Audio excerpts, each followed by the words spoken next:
2024 жылы 1 мамыр күні бірлік күні, ынтымақ күні біздер мінекей Парижде жасайтын үлкен саяхат алғашқы қадам бастайды деп тұрмыз. Өзіміздің берекелі бейнеу орталығындағы үлкен тудың қасына барып сол жерден бастаймыз. Сосын кетада кешіне аяқтаймыз. Ертең ұшатын кезде жағасына аэропортқа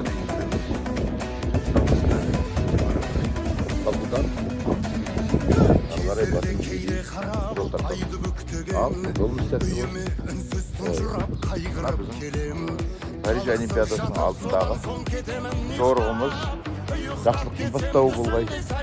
Бұл Олимпиада осы бейбітшіліктің, ынтымақтың, бірліктің ұраны болғай. Бейнеуде ынтымақ алаңынан басталып тұр.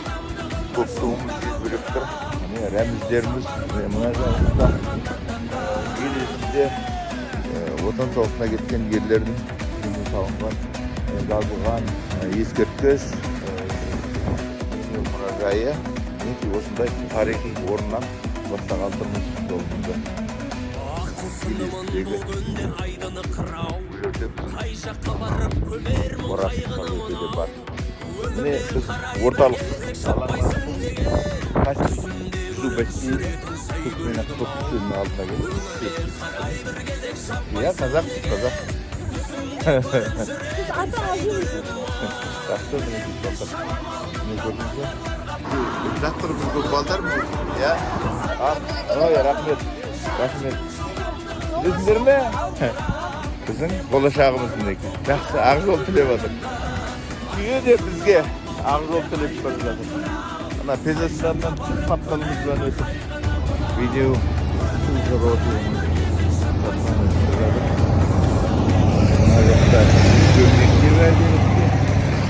менің салып премьер-министрге тапсырған объект.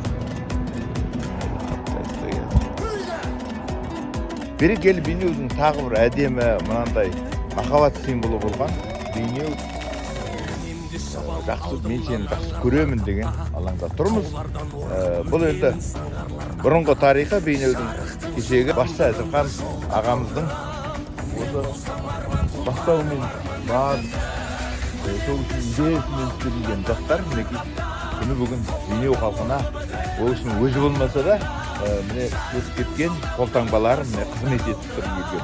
Мынау бақ мінекей, мынау Күлдей, ар жақта Аққулақ, ол кісілер еңбегін айтпай кетуге болмайды. Күні анау керуен көш осының бәрін әрқайсысына көңіл бөліп осындай қалдырған ескерткіштері мынау кіреберіс арка осындай бір жерден Париж Олимпиадасының алдындағы елде өзіміздің берекелі бейнеде осындай бір көріністер салып қояйық деп отырмыз. Біз бүгін 18 шақырым жүріп Бекет атаның қасындағы мына белгіге келдік. Міне атаның басына тәу етейік. Айзда да келдім біз. Сонымен Бекет атаның мешіттің қасында